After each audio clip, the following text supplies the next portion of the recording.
Hey everyone, and welcome back to the Paddle Talk podcast. Great to have you along this week. We've got an excellent episode coming up. We have results, well, kinda, from Avenal Speedway. We also have great previews coming up of Dole Valley Raceway and Texas Sand Motorplex. And we've also got some news, takes, and other type stuff. We got a great crew with us this week. So sit back, enjoy, and thanks for tuning in. This episode, just like every episode of Paddle Talk, brought to you by not only World Sand Drag News, but also our friends at Racing in the Dirt.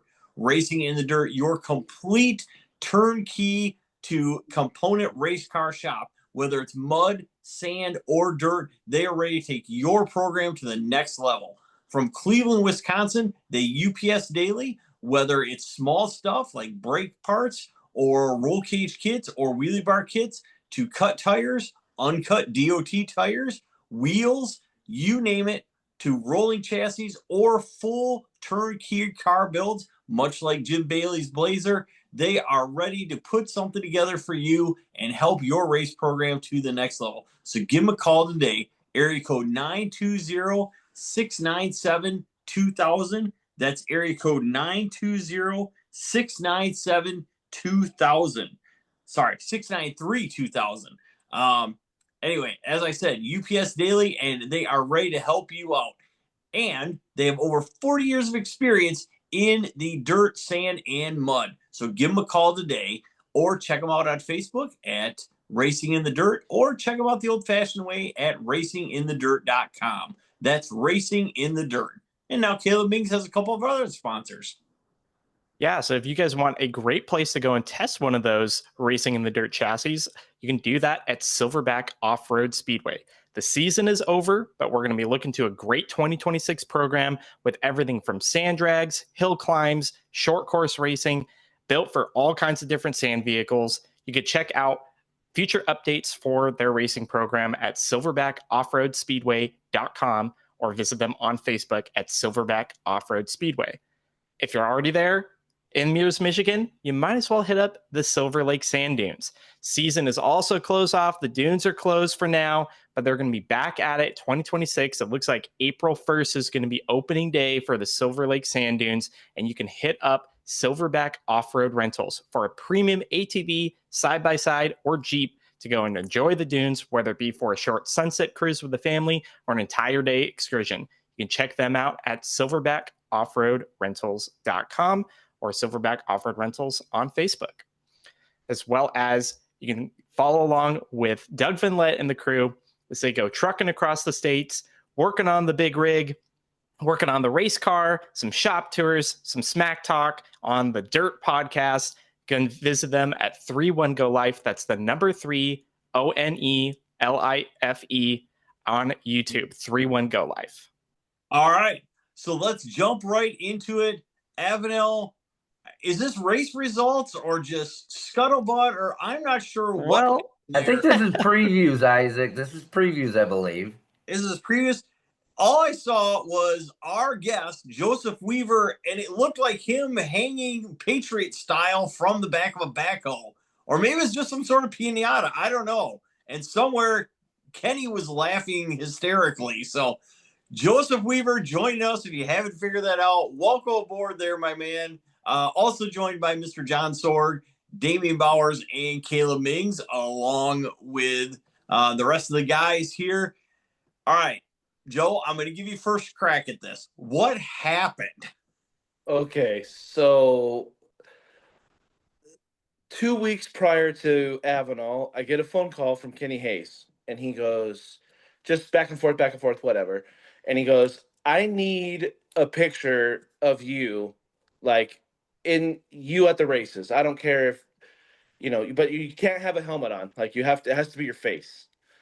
And I'm like, okay, I'll tell my wife to send you one. And he goes, I got something for you, but I'm not going to tell you what it is. And she's not going to either. Okay, so, a couple days go by, try to squeeze it out of the wife. That doesn't happen. I can't. So I get to the track on Thursday, and I can't go in his motorhome. He's like, no, you can't go in the motorhome. And I'm like, okay, Friday goes by, Saturday goes by, and actually I was running around with Eric Hickey trying to find a distributor to get his car up and running. And I drive by his camp and I go, "Hey Kenny, you got a distributor?" "No." And now I think about it, he goes, "Hey, where's Sunny at?" And I go, "I don't know, I think she's in the motorhome." And he just, big old grin on his face.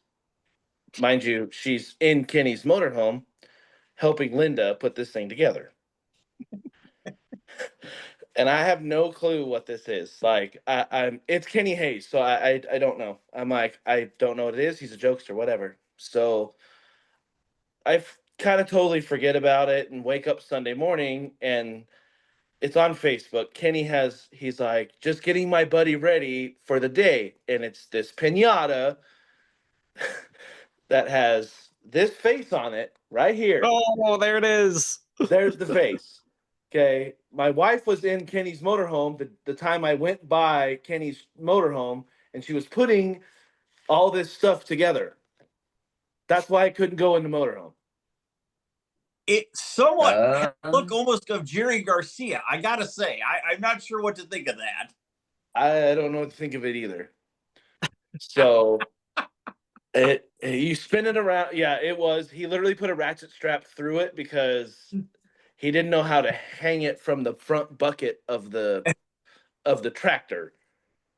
So the kids race, everything happened. You know, probably saw pictures of Kenny taking pictures of it with Chachi, pictures with Safety Dave. And then Dave goes, "Hey, Kenny, I don't know Joey that way. You need to take him out about 40 feet and lay him on the ground." Oh, wow, Dave. And I'm like, Dave's got jokes. I'm like, "Oh, man, okay." I mean, he's not wrong. That's where I've hung out with Safety Dave the most. But yeah, so you spun it around and it said J-Dub on the back of it. So they gave it to the kids. Well, the reason why this came up is because he couldn't find a piñata that was worth a crap. The last one he bought, like the second kid hit it and it just blew apart and there was candy everywhere. So he's like, "Well, I can't find one, so I'm just gonna make one." So he, at my expense, he made one out of cardboard, which he said he couldn't find enough cardboard. That's why it was skinny. Ouch. I'm like, well, is what it is. So like, I think there was like 8 or 9 kids that hit this thing, and it was not coming apart.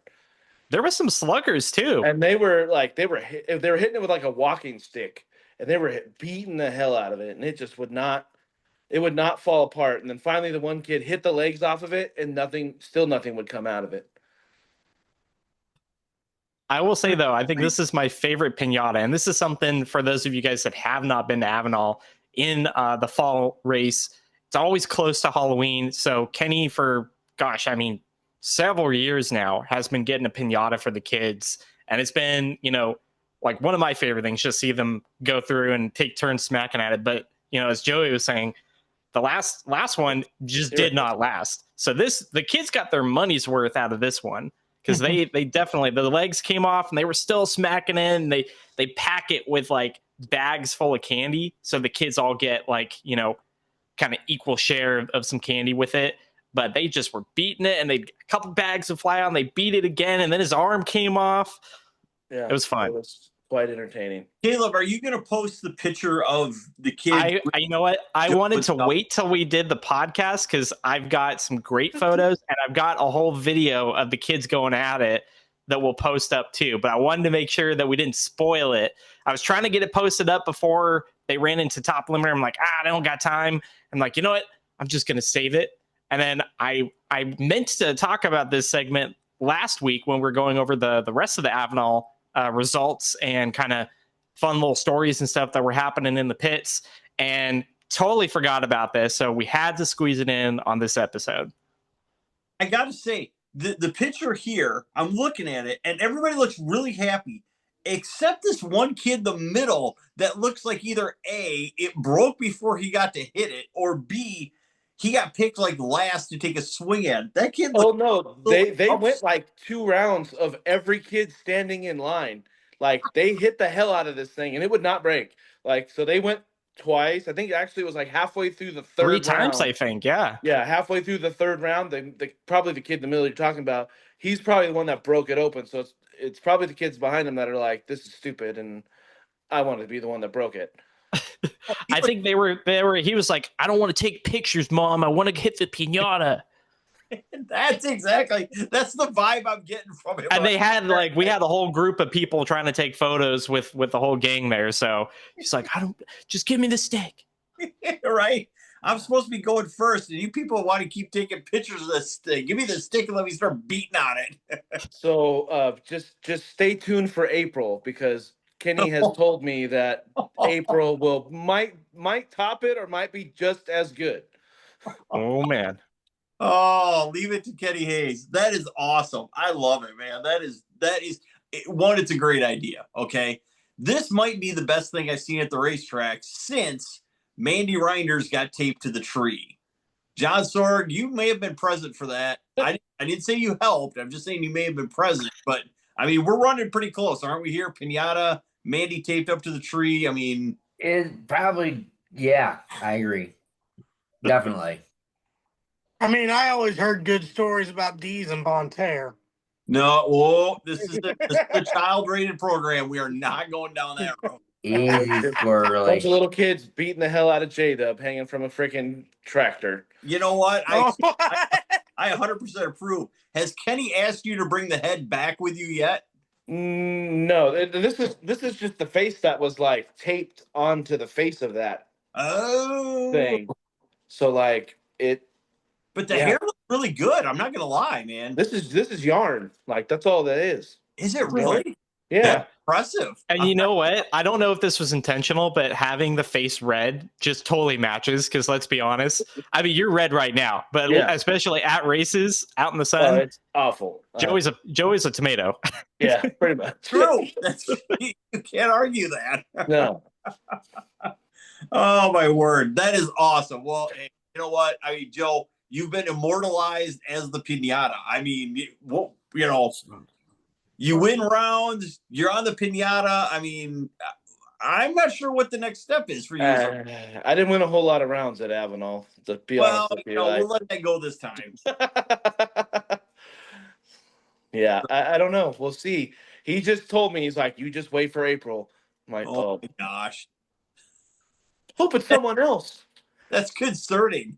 And then there's another little backstory that I don't think Caleb might probably not have known, is that I'm sure you guys have seen Wyatt Bohard. Him and Kenny would match race. Mm-hmm. Because Bohard's dad built him that little Jeep that was kind of painted the same color when it was white and blue. right. Okay, well now Wyatt's in a big car, and so they match race every race. Well, they had a plaque made that I can't. It's just Wyatt Bohard and Kenny. Well, when they match race, the winner takes the plaque home every year.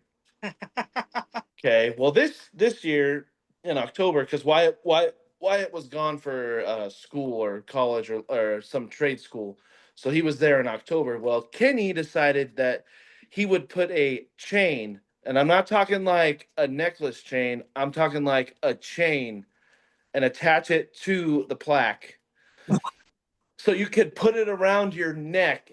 And he was showing it off Saturday night at the Halloween party, dancing Oh around man. with his jacket open to "You Can't Touch This" right in front of Wyatt.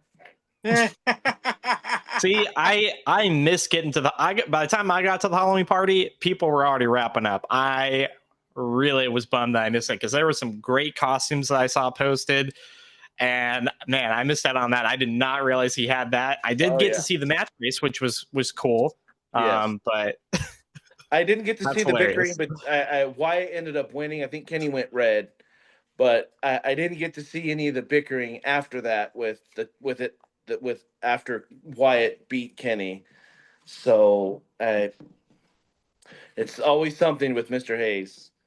That is awesome. I love it. That is fantastic. I think we know who a future guest is going to be. Oh yeah,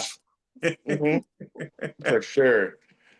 Fantastic. All right, Caleb Hayes, is that all we have for kind of recap action? I think that's all we got. We got a lot of stuff coming up though, so we'll get to that next. that's all that's needed. So that is going to end up the recap section of the Paddle Talk podcast. All right, everybody, we are back with our previews section of the Paddle Talk podcast. Great to have you along. We have Dave Villanueva from Texas Sand Motorplex on with us, as well as Stephen Fangmeyer from Dome Valley as well. And we're going to start out with Dave. Dave has an event coming up November 14 and 15. So that's going to be next weekend, depending on when you're watching this. And it is the season ender for Texas Sand Motorplex. Dave, let's get into it, man. What classes do you have? What are you expecting for car count? And what all is going on? But it looks like it's gonna be a better event than what I was expecting. We're just getting ready to close the year off. You know, it was a lot of work this year. The first year of the track going on, it's a lot of getting used to learning a lot of stuff. I mean, learning as we're going.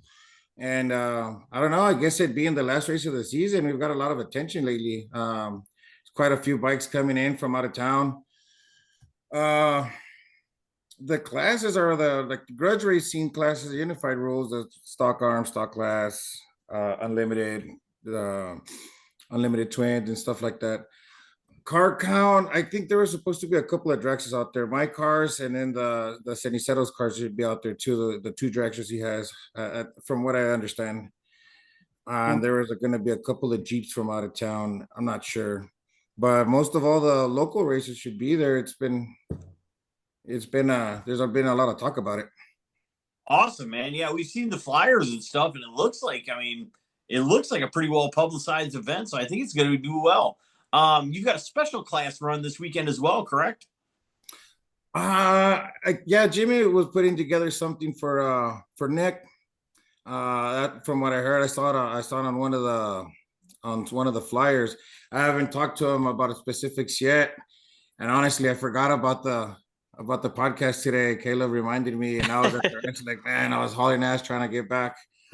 But yeah, I got to get with Jimmy on it. But yeah, about Nick, yeah, he was a fellow racer. He was a local racer. He was a really nice guy, a really good dude. He's one of the good ones. And yeah, and the class he ran is pretty popular out here. There's a lot of people that run that same class, so I'm sure Jimmy's gonna do something nice for that. Sweet, man, I love it. That is a good thing. Okay, so give us a lowdown. When does everything happen, time wise? And where, location wise, where if people are from out of town are looking for you, where are they going to? I-10, exit 81 in Fort Hancock, Texas. We're right off the exit, if you hit the exit, you'll see the racetrack. You're on top of the bridge and you'll see the racetrack down. And actually the location has hurt us lately because there've been some accidents on the interstate, and then the traffic will get backed up. And people from town will travel 35, 45 minutes to get to the track. And if you're in line for 2-3 hours waiting for them to clean up an accident, it hurts us. But we work through it. We try to manage. But yeah, Fort Hancock, Texas. It's exit 81. The address is it's an FM. I can't memorize it. I haven't memorized it. But as long as you get off in the exit, you'll see the track. You'll find it. Yeah. Yeah, there's no way you can like get lost. Field of Dreams setup. I mean, he's got all the lights and stuff set up there. You can definitely see it, and it's very clear we're going racing there. Yeah. So what's the basic dirt makeup of the track, Dave? I've never really asked that or heard. Just topsoil. When we bought the place, it looked like it was a little sandy on top, but it was just like sand that the wind blew in. Once we started working the track, we got some really good dirt on there. It actually looks pretty good. It's not real sandy. You stay on top of the track. It bites and you'll stay on top of it and go. Awesome. You won't sink in there. That's cool, man. Yeah. All right, so are we racing Friday and Saturday, or you got like a test dude set up, or what do you have for next weekend? Lately, we've been just doing Saturday races. Okay. Because of the turnouts have been, people getting used to the place. But for this one, since we've had a little more attention from out of town racers, we're gonna open up on Friday. Have like a Friday test and tune. I don't know, for about 3 to 8. Just run it all. Run all the cars down, all the bikes, and then Saturday, the races start Saturday We always I like to try to get this race started like around 5, once the sun starts to settle.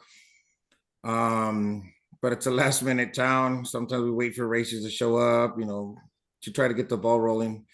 But it'll be Saturday evening once we start racing. Nice.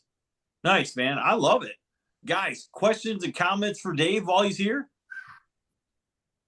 Dave, you said like basically you're running the unified like outlaws, all the no bar classes for the bike scene. So you got your stock arm, stock mod, 421, unlimited. So we'll see a lot of the bikes. I know a couple weeks ago we were talking about ATV Sand Wars, same class setup for that. So I know probably a lot of the guys that were at Sand Wars are locals to you guys, and they'll be out there. And then I know the truck scene and stuff. Obviously, you said like for like Nick's class and stuff, that's like the super modified Jeep or something like that. I don't really know all the rules with that. I don't know if you have those on hand just to give people a little bit more of a download on that end. No, I couldn't get them up pretty quick, but I think we're gonna be pretty firm on do some bracket racing next year for sure. Because there are quite a few classes, and then sometimes a class cannot be completed because we're missing, racers to complete the class, and then we'll have to drop some racers to another class or up some racers to another class just so they can compete. But if we were to do a bracket or an index race, we'd get rid of all that. We could just run them down. So I need to get with somebody that way I can get it all down. I'm not too familiar with running that timing system that way. But that's something we're gonna have to do next year. Gotcha. I think it'll get everybody down the track. Yeah, I mean, it's always nice when you've got, a guaranteed place that you can go and enter in a class. Because, yeah, totally understand what you're saying. Some of those classes, cool. Maybe you get a good group of guys in one class, but if like there's 2 people that show up for one class, it's like, do we just run each other, or like, what do we do here? Yeah, or if you get, God forbid, 1, and it's like, well, now you either bumping down a class and then you're, sandbagging with those people, or you're, bringing a knife to a gunfight in a bigger class. Yeah, so that makes a lot of sense. So yeah, I'm for that change. We did this year how we could, and I think we did pretty good. I mean, it was we had some pretty good events. It was nice. We learned a lot, and hopefully we close out the year good. I mean, there's a lot of commotion, a lot of talking about it around town and the out of town races. So it should be a good one. Should be a good one to close out the year pretty good. Fantastic, Super man. cool. No, I love it. That is great. Any sponsors or anything you want to thank before we get rolling on our next one? No, not really. I wasn't ready for that, but I haven't had anybody sponsor me. It's all been, just a team effort, the guys that help us. That's about it. I love that though, man. Having a team of good guys and people that want to be invested in everything else, there's nothing wrong with that either. So that's awesome, man. Well, hey, Yeah, Dave, from the track staff to people running the lights, the tractor, the water truck, everything. It's all from everybody from the team. So it's pretty good. We have fun.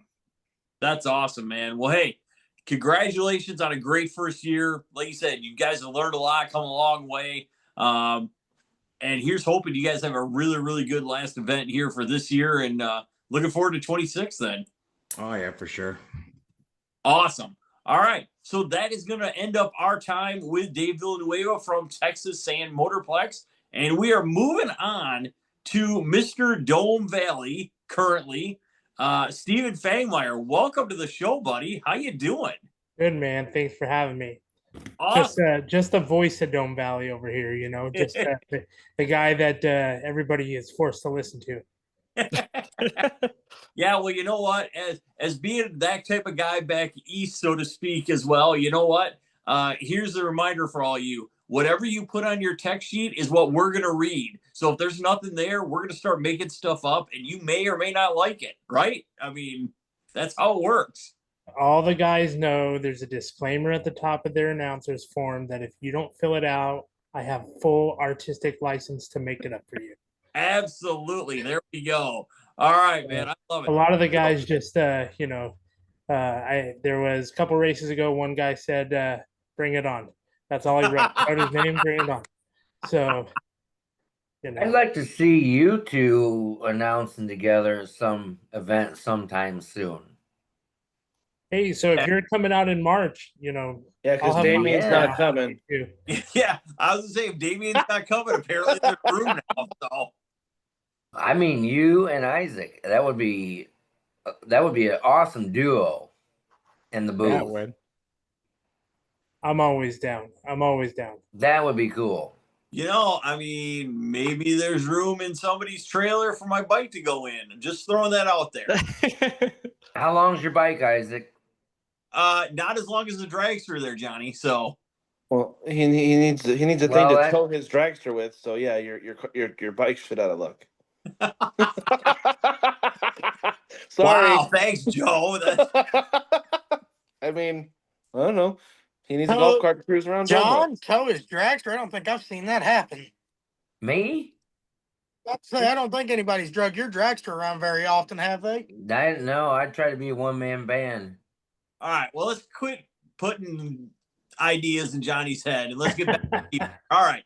So Dome Valley this coming weekend, correct? I mean, what are the Sure. actual dates we've got for Dome now? So it's Friday, Saturday, Sunday, 7th, 8th, and 9th. All right, excellent. And this is what race number? Is this 3 or 4 in the shootout? This will be number 4 Four. for the points series Okay. this year, the points championship series. We're calling it the Arizona Sand Drag Championships. And I like it, man. Yeah, I have no problem with this. So is this the last race in the championship or do we have one more to go? This is the last one, Okay. and it's some of the classes are very, very well sewed up. Some of the classes it's going to come down to who can go rounds and probably who's going to win the whole deal. Nothing wrong with that. And we like that. So give us the 5,000 foot overview. What's there to watch as far as who should we be keeping an eye on and that sort of thing, besides Joe?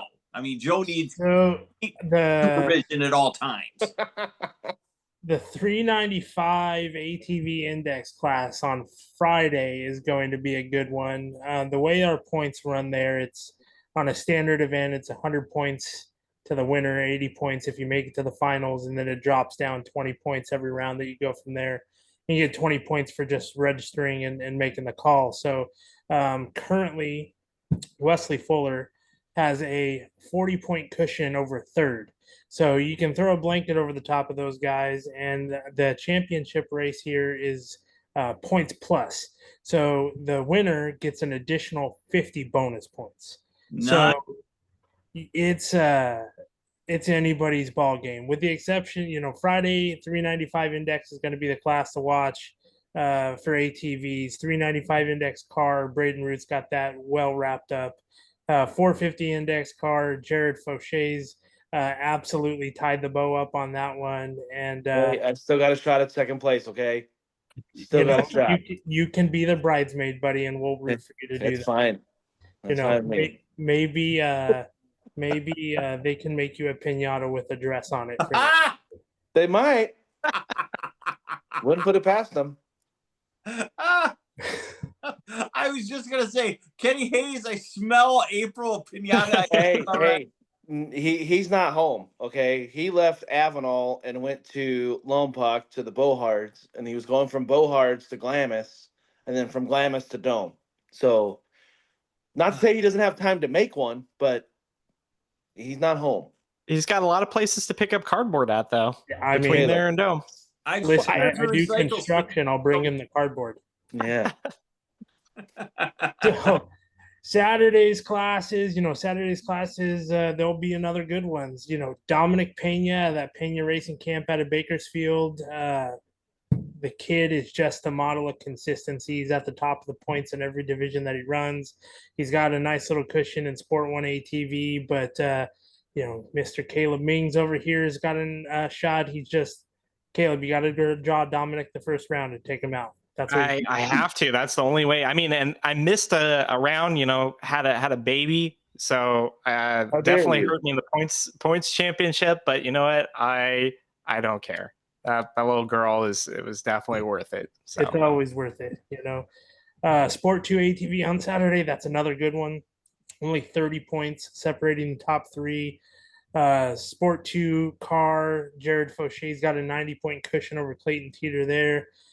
Clayton with a new car, new Jeep, just built it. So that'll be interesting for him. Hey, for Isaac, just so you know, it's Irwin's old Jeep. I saw that. That's what it was. I thought it was, but I wasn't for sure. Gorgeous, man. I love that thing. And it And went from red to teal and white. Yep, it looks sharp. I honestly wish somebody back east had bought that thing and brought it back here, because He wasn't going to sell it to just anybody, though. Yes, that's true. Very much so. All right. Sorry. Sidebar. All good. You know, we're bench racing over here. Some of the best point races, though, are going to be settled on Sunday. And honestly, that's the way that it should be. And it kicks off first thing in the morning. Our Pee Wee class is tight, 30-point cushion. Nathan Matus and Aubrey Pena. Aubrey, unfortunately, uncharacteristic red light for her last race. And Nathan going all the way was able to jump her in the points, but 30 points there. And Aspen Brown out of Utah, she played shattered the hopes and dreams of Aubrey last year, and was able to, with the points plus format, was able to jump from second to win the championship. And she's sitting in that catbird seat there in third. And if they don't watch out, she's got a new car that she's bringing out too. And but the junior class, gentlemen, these individuals came to play, and there is 100 points between first and fourth or fifth. So, and you know, every single one of those juniors has, in the top four, has either won a race or been to the final round more than once and went out first round. Every single one of them. So it's anybody's ball game there. And the juniors are going to set the stage on Sunday for what is absolutely going to be an exciting, culmination to the 2025 championship series. The top alcohol class, some guys weren't there. Several guys have missed a couple races. Some of the guys took advantage of that. There's a tie atop the point standings between Bobby Cottrell and Eric Hickey, who only have 20 points over Joshua Miner, who's only another 40 points over Zavala and Hammond, and Nicholas Schultzman is right there. So there's 80 points from first to sixth. With the points plus, not only is it 50 points to win, extra 50 points to win the event, in the qualifying classes, it's 50 bonus points to the fast qualifier. So instead of 100 points to win the event, if you can go out, win the event, and go fast time, that's 200 points. Wow. Second place is going to take home 80. So you can shake it up big time. Top eliminator is another one, super tight, 250 points on top. The hot rod man in that turbo cylinder, Cody Hoffman, took home the win last race. 250 points on the top of the charts with a 10-point cushion over Tristan Graham. Eric Brown's only 40 points back. Mike Brock is 20. Paul Graham is 20. Larry Snow's 20. Kylie Graham is another 20. Billy Morris is another 10. So you go and there's a 150-point difference from first and 11th. Wow. So, welcome to the Shark Tank, people. That's what it's going to be. Yeah, and it's a stacked field. I mean, I know Esteban posted another week ago 20 plus eliminator entries. So that's going to be a tough field to go through. And man, That's cool. It's going to be some upsets. I feel like when you get those big car counts like that, it just brews up the chance of somebody way back in the pack getting on a heater, making a run, and ends up either winning the points by just a couple or getting within a couple of the top spot, which is a guy that nobody's talked about, or gal, sorry, Kylie Graham, my apologies, but coming from the way back in the pack to make themselves known on Sunday. I mean, those big fields just have that way of doing it. So that should be awesome to see. It can happen. Right now, Terry Crawford's 150 points back. Earlier this year, he laid down an absolute perfect time to take home the top qualifier for that event. It's not unspeak of or unheard of for him to go out, no No. fast qualifier. That's going to put him 100 points behind the lead. And if he can draw the right draw, run the number, knock out Cody, Tristan, Eric, the guys up top, he's been around a long time. I would not bet against the 53D jumping everybody and winning the championship. You're not wrong. I would agree. There's some spoilers that are going to be showing up too. Damon and Vicky Hall are showing up. So, Oh, yeah. and Vicky Hall is a 95 machine. So it's going And to be. she's coming off of that win at Avenal too. So, she's got a little trot in her step. And, Damon's looking for a little bit of revenge. He went out there and kind of had a messy semifinal against Eric Hickey at Avenal. So, both of them are going to run right on that number. That car that Vicky that they have was Courtney Stidham's car, and if I remember right, when Stidham had it, you could just put 295 in the window and just run it. Yeah, because it was a machine. Yeah, top eliminator is going to be tough. We got Pro Mod, A Fuel. Those haven't had real consistent numbers throughout the year, but you never know. Jimmy DePassy, Cottrell, Schultzman, any one of them can show up. A couple of them, that's anybody's game. There's only a 40-point cushion there. A Fuel, Cody Hoffman's atop the points there, tied with Daniel King. They've both only run one event, and they both won those events that they won or ran. So they're tied there. We'll see what happens. Mr. Pop there, the new grandpa, which is he made sure, Caleb, by the way, when you were not there, he made sure to come up to the announcer's tower as soon as she was born and tell me that you need to change my form to call me grandpa. So that is a badge of honor that he wears very well. And he's got quite the chokehold on the Pro 1 ATV points, 170-point cushion over Mike Brock there. The Pro 2 ATV, Marcus Rydell, same thing. He's got a 130-point cushion over Alyssa Adkins, who may or may not be running an ATV this weekend. She's got herself a new ride and is going 4 tires with a cage around her now. So she's excited to bring that car out, and we'll see how she does there.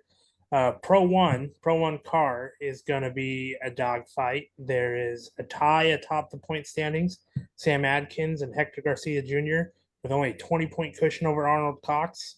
That's anybody's game. Those ALC Underground dragsters, those teammates there, that's anybody's ball game. And Hector Garcia Jr. is trying to play the spoiler. Braden, both those cars are big block Fords, aren't they? Yes, sir. Oh yeah. Yeah, nice. Big block Ford. I know. There's Isaac, big smile there. Ford, baby. Couple of new cars coming out of that camp this weekend as well. So Melissa Adkins, one of them, and a couple of, or at least one other one that I'm aware of. So cool. Pro 2 car, Braden Root with the absolute chokehold over those guys there, 150-point cushion over Brad Olson. Olson runs the part of Craig Durning's team there that he took the tumble in that great dragster. So I don't know if Olson's going to be back out in that car or not. So we'll see. But Pro 3 is a 2-horse race. Teammates out of that DFS racing camp, Jeffrey Callis, David Root, 350 to 320. And David Root in the Jeep that he calls Nicki Minaj because she got a big booty, he says. Oh, yeah. Is really hoping that he can take it to the youngster there and get around. Steven, isn't Brad, he's in his weird, he's not driving Craig's car. He's in his weird, we never figured out a name for it, I don't think. But it's the motor out of his bike. It's the motor out of his bike. That might be that one, yeah. It's like a little buggy looking thing. It's another one of those as we call them they call it cars that are more of a driving suit that you just kind of strap on. Yeah. Yeah. Mm-hmm. But I want to say I seen Durning putting the motor in his dragster, so it might be fixed. If Hey, that'd be cool. I got a question. If Durning has the dragster, does that mean Eugene is just sitting at home doing nothing? He has to take one or the other. He doesn't have enough room to bring both. He's not big enough trailer. Eugene, the Jeep is a little tired, and she needed a little break, and he had the dragster over there. But he brought Eugene out in April. He ran the Jeep in April. Uh-huh. I'm not gonna lie. That's a winning machine Eugene too. And Al McKinney's Jeep, those are two The cars Dragon Slayer of that type that I would love to strap into at some point in time. Just did it once. Those things are cool as heck. One of Bolton's Jeeps too. Bolton has one. Bolton had one of those too, right? Yes, that's yeah, but true. now it's a front engine one. He swapped the engine compartment and the driver compartment, so it's not as cool. It's just a normal, altered Bud body Jeep now with a big block with a Ford in it. Exactly. Well, it is still a Ford, so I mean we can't all be perfect, right? Oh, hey, Damien, Al McKinney's Jeep is even 4-wheel drive. You run that thing at gravel. Oh yeah, is it? The Dragon I didn't realize this was 4-wheel drive. That's cool. 90% sure that thing's got a front end underneath it. See a picture of it, I might remember, but my brain's drawing a blank on which Jeep that is. It's a yellow front or rear engine, like funny Jeep. Yeah, it had a blown motor in it. Yeah. Yeah. Was that a Ford in it or I don't know if it's Chevy? Especially if it's one of them older chassis cars, a lot of them still have a front diff, even though it's unhooked, just bolted to the frame, so they have an axle up there. Was it the Dragon Slayer, Isaac? I don't know. Yes. Is that what it was called? Yep. Yes. Yep. I haven't seen that car out in quite a while. So because his wife drove the Dragon Lady, and that was the single seat Jeep. Yep. Didn't Fran drive that? Yes, she did. Yep. I always thought that was really cool the way they husband and wife that thing because that was pretty sweet. But it ran Pro 1 too. It was the boogie. It boogied. Yeah. Yeah. The paint on those were very good. Damien Bowers, do I see you yawning up there? Oh yeah. Oh my word. All right. Steve, sorry. Off track again, but please continue. That's what we got for points, and with the car count that we should have, we'll be there to the wee hours on Sunday night, I'm sure, trying to settle this the only way we know how, and that's 300 feet at a time. Awesome, man. Weather's looking good and everything down there. I mean, the weather's been great. Sweet. Next weekend maybe not so good, so that's why we're happy it's going to be this weekend. Right. All right, man. Well, hey, looking forward to it. Caleb Mings will be there promptly on Friday night at some point in time. Otherwise, Joe's going to be filling in a little bit on earlier on in the day, getting us some stuff, maybe, possibly, but we'll have to see what happens once. But I can't take photos from the seat, That's true. That's very true. You know what? We'll have to look into getting you some sort of a GoPro, like helmet setup where you can, take some stuff. So hey, you need some K-Dub vision. Stop by the mall and get yourself some of those meta glasses on the way down there. Just gonna say some K-Dub vision might do Have you well. seen these things? These things are like magnifying glasses. They probably don't have ones big enough. You know what? I got you, buddy. Just get the Piñata, and the Piñata can wear the glasses. Oh, see, I could just bring this to put the glasses on this thing. Yeah, there you go. It's there. Oh my gosh. Oh, Steven, we appreciate you joining us, man. We can't wait. Are we bringing them back in a couple weeks for results? Whatever you guys want, I'm always game. I think we probably should. I think that's a great idea. Sounds like a plan. All right, excellent. Well, we are good to go. That's going to wrap up our preview of the Dome Valley race coming up this coming weekend. Great to have that on, and really looking forward to it. It's going to be an excellent weekend. And also, Atoka Motorsports Park has their Battle of the Belts coming up. Correct there, Caleb Mings? Yeah, so this is a really cool event that Atoka does to kind of cap off the end of the season.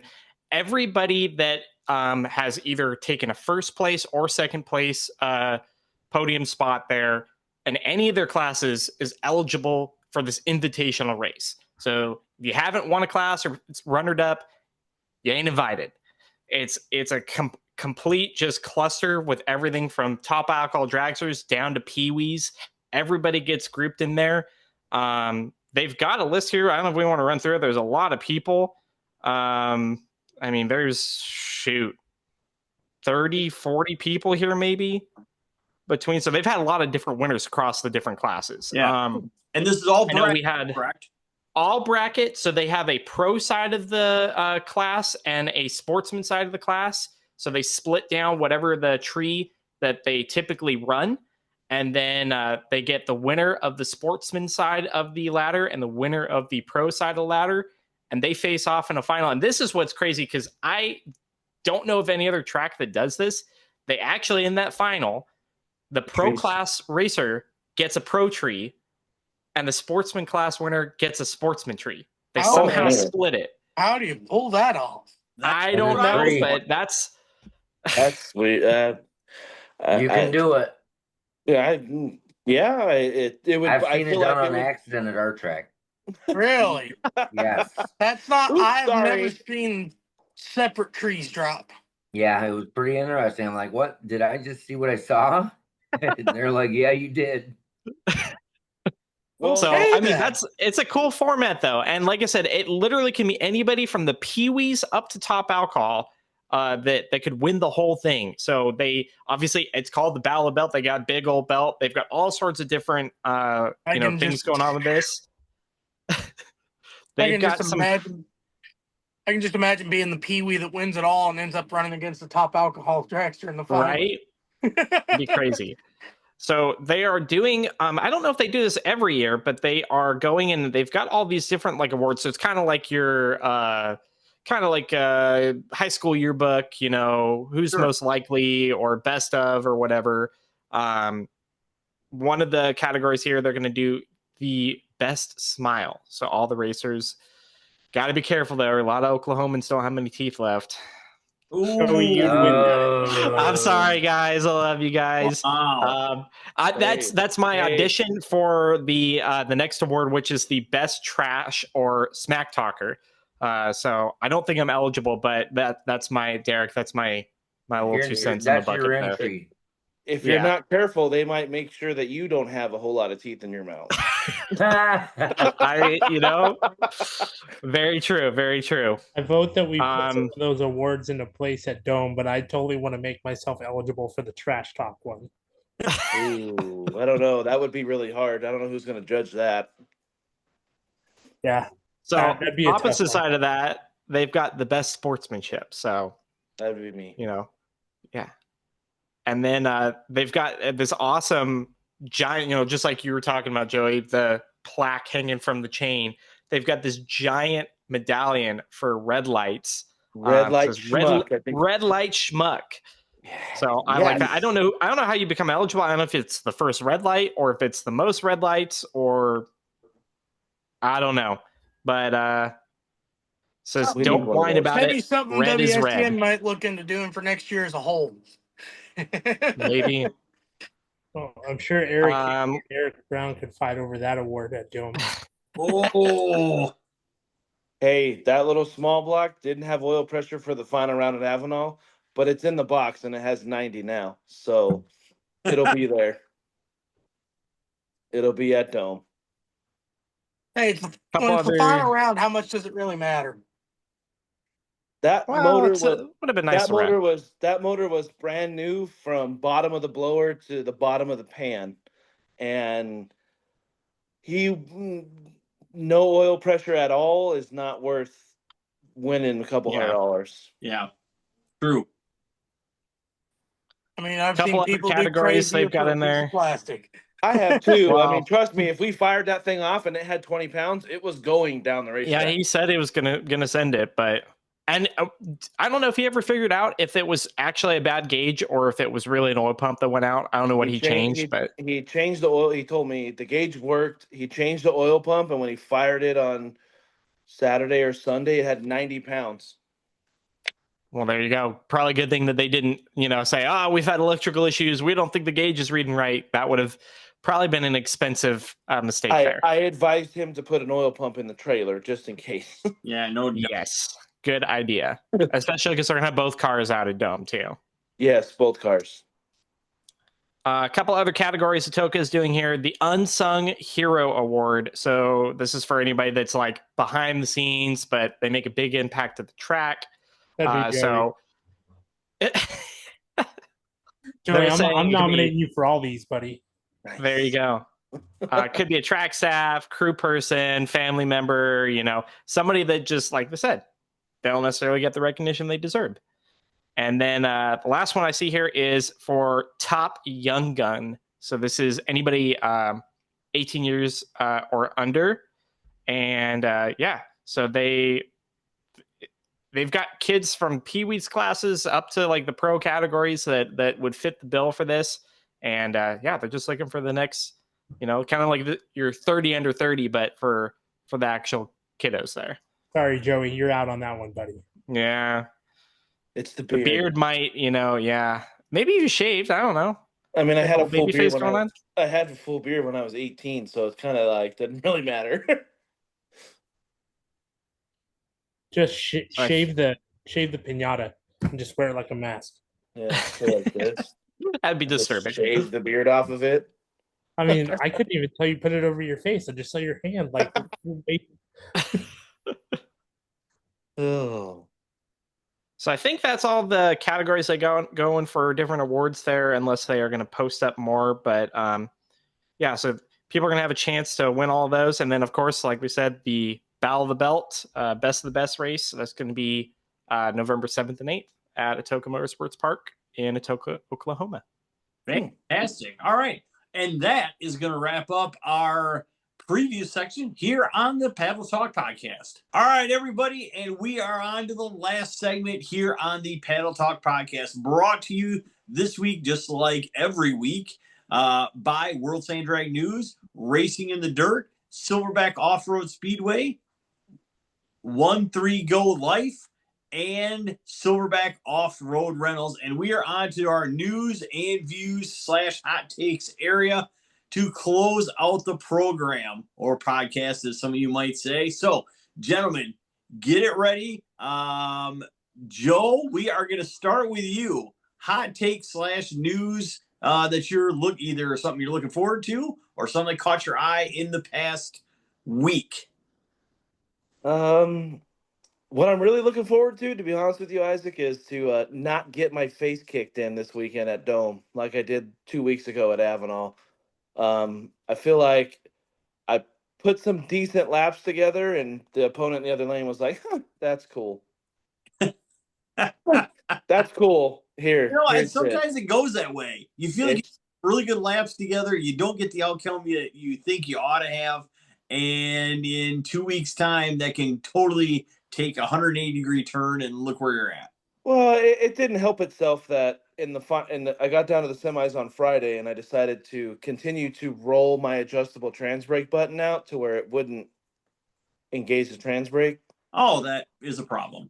Yeah, especially when you're down to 3 and you've been down to 3, 6, 4, 5, 3 a bunch of times. That's the only class I haven't won in my Jeep is the Gambler. Won everything else. Well, there you go. All right. That sounds good. We can dig that. So good luck, by the way, at Dome this weekend. Thanks, sir. All right. Who's next? Good. Some bad news for the Jeepers all around the world. The Butler, PA, the home original factory for the Bantam Willys Jeep Corporation, burnt to the ground over the weekend. Dang. Yeah, and I saw that the city and the kind of the people around there for multiple times have tried to get either the city or the township or somebody to kind of take charge of that and do a restoration and do some cool things there. And apparently it kind of never happened, and now it kind of burnt down. So that opportunity may be lost at this point. Yeah, from what I've been hearing, the plans are already set in stone to level the property. Wow. Yeah, that's such a bummer. That sucks. I would agree. So, John Sorg, what do you got? I don't know. I switched up a little bit. I was watching NHRA, and obviously it was pretty cool to see Brittany Force before stepping out of the seat, becoming the one that has female driver in Top Fuel. So that was pretty wicked. Oh And of yeah. course, Matt Hagan getting a win. And yeah, it looks like their points are mixed up pretty good too over there. Yep, that's all into Pomona, if I'm not mistaken. Yeah, Yeah, it is. It's carrying over. very much so. All right. No, that's cool too. Caleb Mings. Well, speaking of some NHRA stuff, I know Alex Laughlin, he still is on his pursuit to collect NHRA licenses like their gym badges or Infinity Stone or something like that, because he was doing some testing on a pro stock motorcycle, and he still is wanting to be the first person to race in every single professional category within the NHRA circuit. It's not going to happen in Pomona, but it might happen pretty soon. And, you know, I mean, Top Fuel, Funny Car, Pro Stock Motorcycle, and Pro Mod. Maybe we'll do 5 one day. I don't know. I think that's going to be pretty cool. That could be pretty impressive just to qualify for all. Oh, yeah. Or 5. Yeah.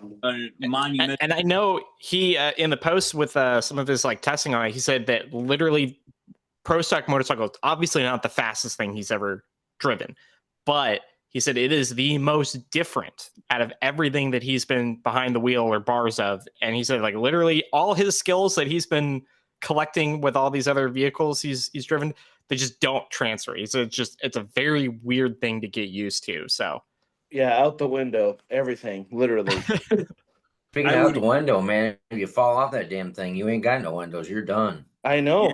It's a lot about movement of your body weight where you don't have that in any other car. No. Yeah, very much so. All Talking right. about getting skid marks in your pants. That'd do it. Ooh, getting on that one. So, all right. Caleb also heading to Dome Valley this weekend. So good luck to you as well, there, sir, and your dad as well. So, all right. So I'm going to wrap things up by I've got kind of a twofer. One, is there anybody that's a better blown alcohol tuner right now than Steve Boggs? If you didn't notice, which I excuse you if you didn't, Sean Billemere wins his 5th Top Alcohol Funny Car Championship, not in a row, but his 5th since what? Like, I think 2018, 2019, I think is where they're at. Somewhere there. 5th Top Alcohol World Championship in the funny car with Steve Boggs tuning the wrenches. Steve Boggs, also the same guy that tuned Tony Bartone in what I think the late 90s, early 2000s, to a couple of Top Alcohol Funny Car Championships as well. I would argue that Steve Boggs, one of the old school guys, probably one of, if not the top alcohol tuner at this moment in time. The Killer Bees, as that team is called, staying behind for the divisional round in Vegas this weekend and then heading to Pomona. So, I mean, hey, let's face it, guys. Is there anything better than racing 3 weekends in a row? You get the Vegas National event, the divisional in Vegas, and then you're going to go to Pomona. I mean, that's a heck of a way to round out your season anyway. But congratulations to them. Very impressive. My other thing is, kudos to everybody that's getting their schedule out already for 2026 in the sand drag racing world. We're already starting to see some event dates pop up. I saw the Woody's Cash Days event in Iowa posted their event date for 2026 already today. We have Dome Valley has their 2026 schedule out already. We also have the MRA has their 2026 schedule out. So going to be a great thing here coming up, and as I expect we're going to see a lot more schedules coming out. Really, that being said, there is no reason to be scheduling on top of each other at this point. If we're seeing schedules come out with this early type of thing, there's room to be worked around. And think of the racers. We all want to race. Yeah. We want to race a bunch. There's no reason to be scheduling on top of each other if we're seeing schedules out this far. I mean, heck, we know when the East meets West National Challenge is for March already. So no reason that we should see races scheduled on top of each other.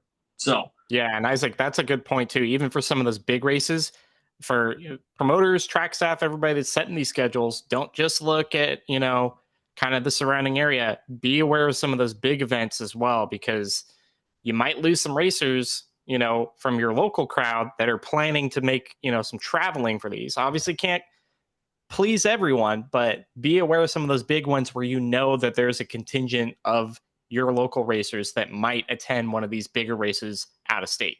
Very true, Caleb. Well said. I 100% agree with that. So, all right. So, on behalf of myself, Joseph Weaver, our special guest this week, John Sorg, Damian Bowers, Caleb Mings.